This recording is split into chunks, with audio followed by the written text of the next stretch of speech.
Okay, our next performer is out of Friday Harbor, Annie Howell Adams, and she trolled out of Sitka. Just talking to her, I found out that she trolled with a bunch of friends of mine up there. So please welcome Annie to the stage.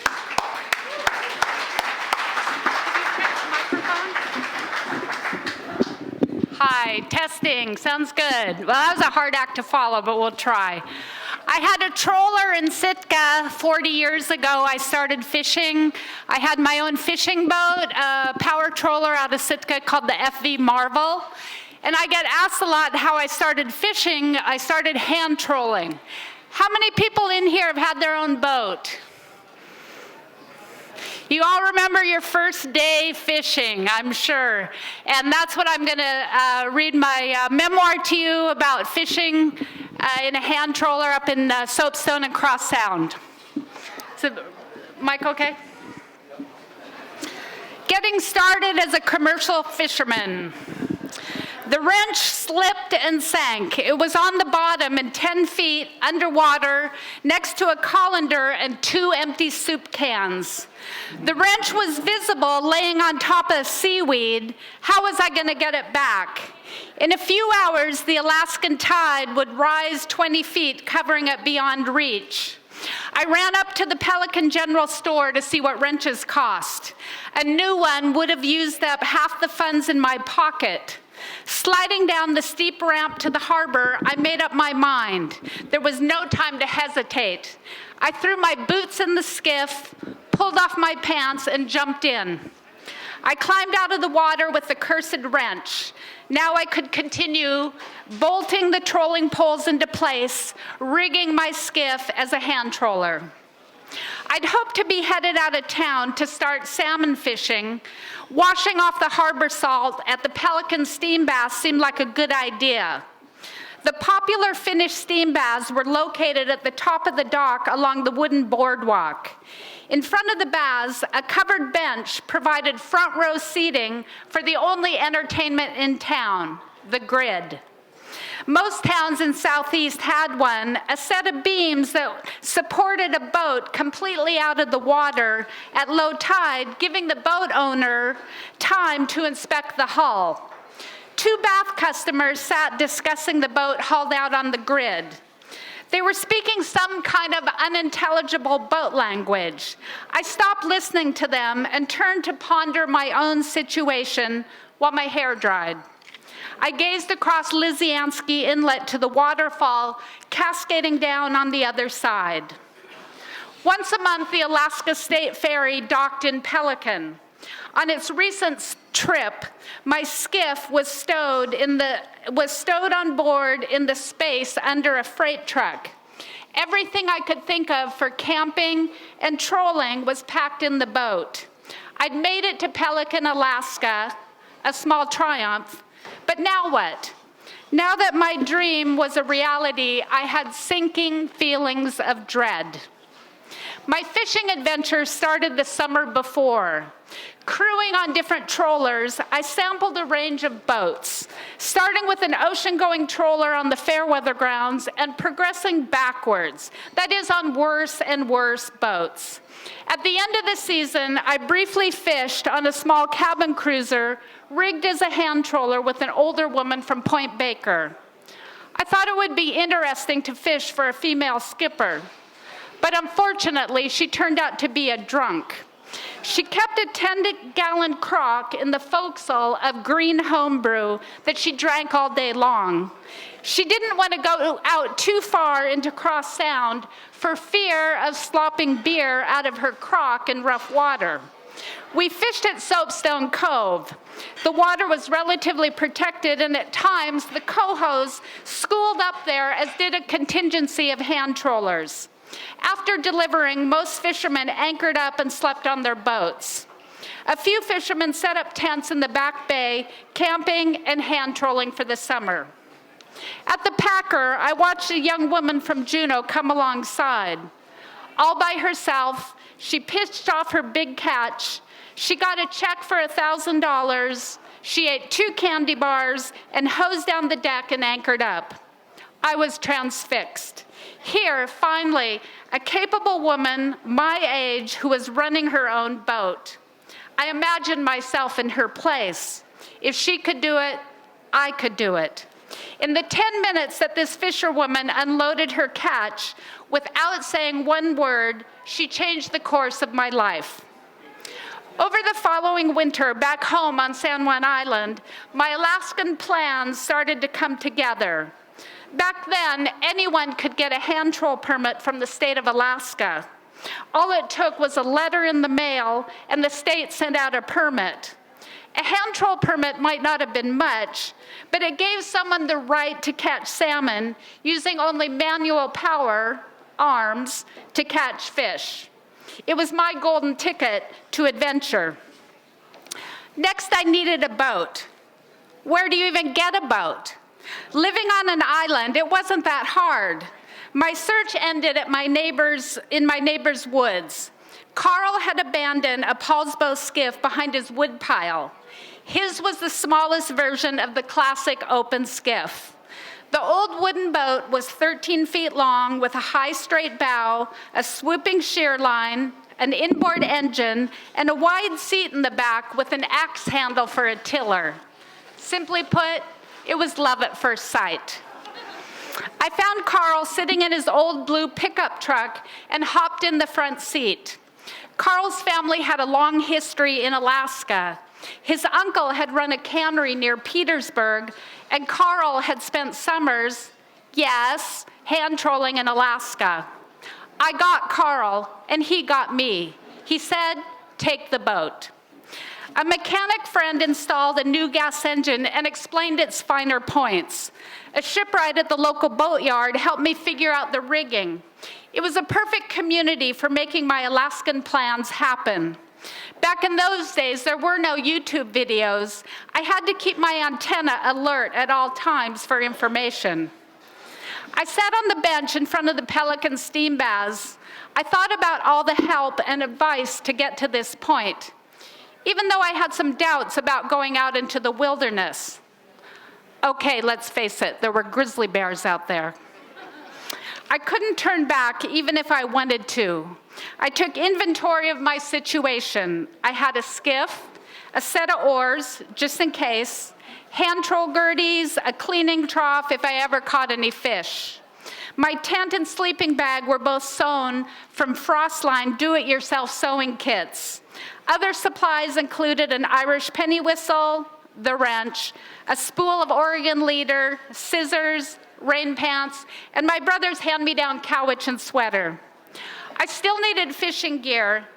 Pelican General Store sold gear, of course. I could buy a few pieces of gear and just start fishing. I could always get more gear as I caught and sold fish. This was a workable plan. The guys next to me were still talking about the boat on the grid. Two more fishermen walked down towards the harbor. One had a wool cap corralling a big head of hair, and the other one had straight hair that fell down to his nose. I turned and examined the guys next to me. They too had hair falling down into their eyes. Then it dawned on me. Pelican was a town where everyone needed a haircut. With a scrap of cardboard, I made a sign, haircuts, $5, inquire within, and I set it on the engine cover. I didn't advertise that I'd never given a haircut before. How hard could it be? It didn't take long before a guy sat down on the 5-gallon bucket / barber chair and said he needed a haircut. This fisherman had dead straight hair that was falling into his eyes. I thought I'd start at the back of his head so he couldn't see the expression on my face. I ran my fingers through his hair, I took a big gob, and then I whacked it off. I was trying to do that feathering thing. Uh-oh, I murmured to myself, this is harder than I thought. So, what's the name of your boat? I had no idea what he said as I was concentrating on how to cut hair, which is nothing like sewing.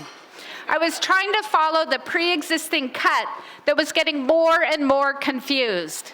The problem with straight hair was that it showed everything. I was hoping to get things figured out by the time I got around to his front side. I didn't know what to do around the ears, so I just cut the hair off and kept cutting straight across his forehead, resulting in the worst bowl cut ever. I trimmed things up, and when I could do no more damage, announced, "Okay, it's finished." The poor guy looked medieval. He came back in a few hours to complain how bad it looked. I agreed and offered to give him his money back. He had on a wool cap that stayed there for the rest of the season, but that didn't stop me. My next customer/victim sat down. He was curious and asked a few questions. I explained I was headed up to Soapstone to fish. He started talking about grizzly bears and how I needed to be careful.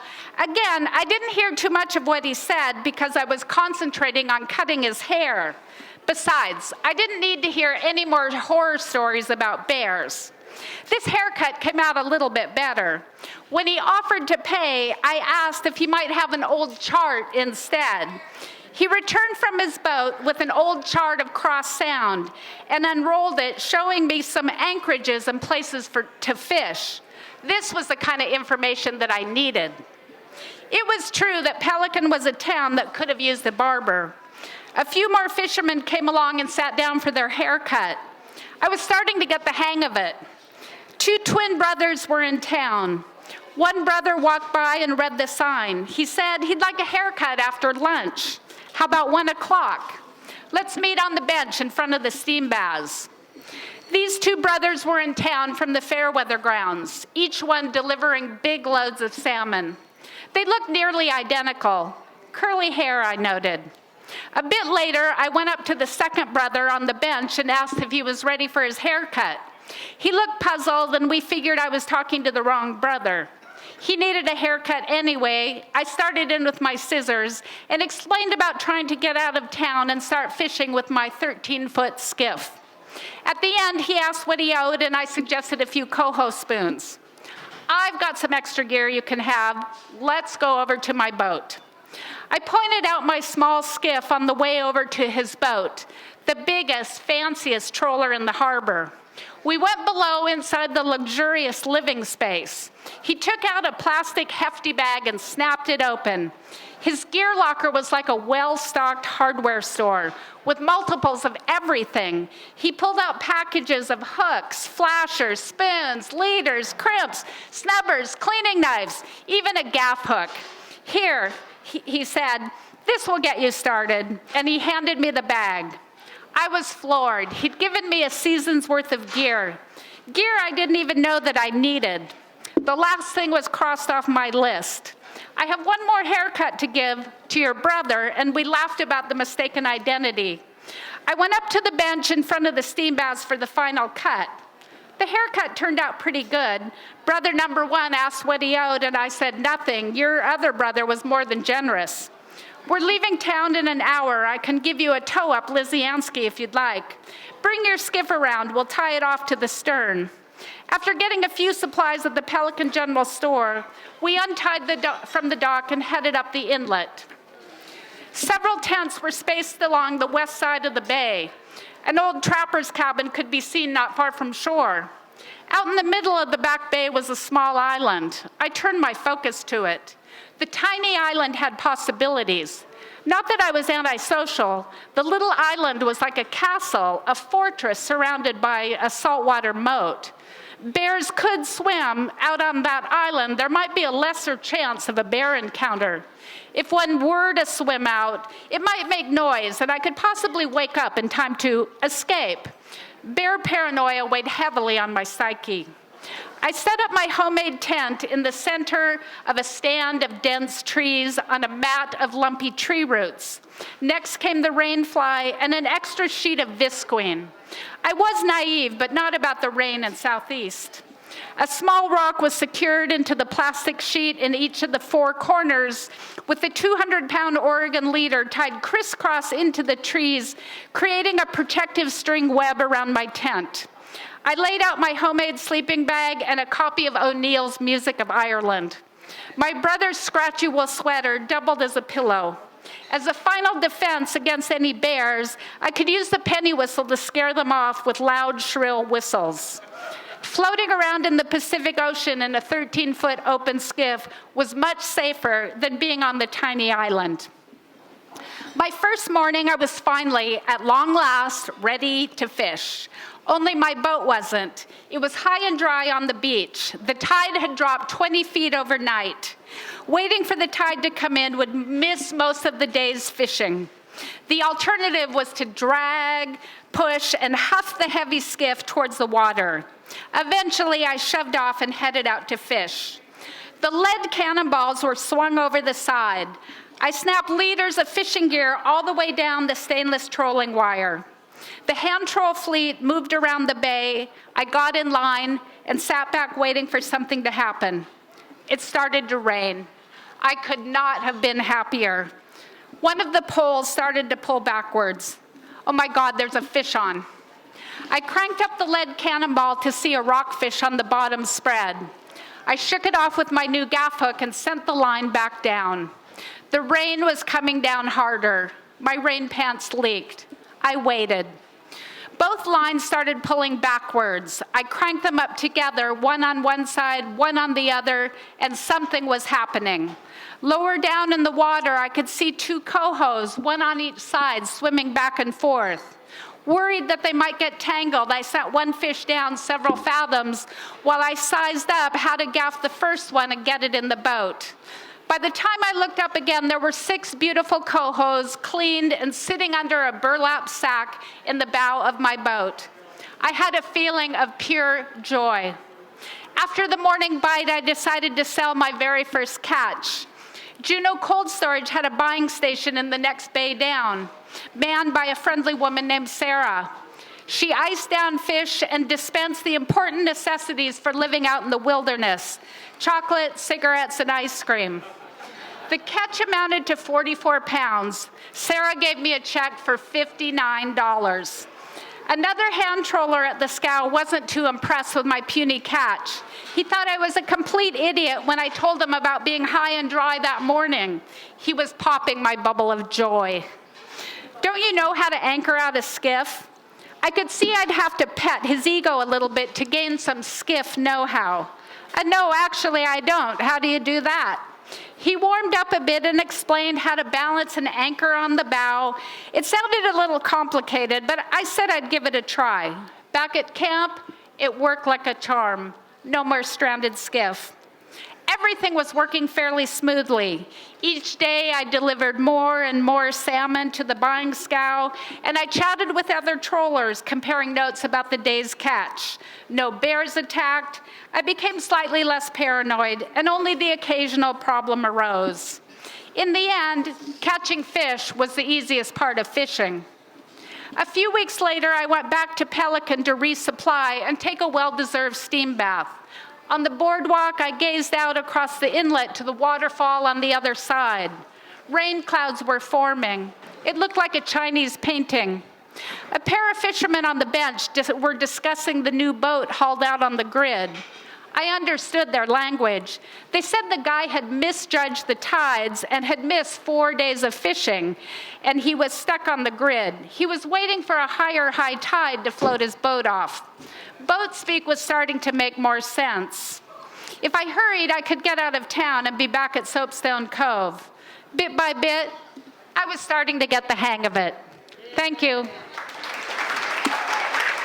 I'm sorry.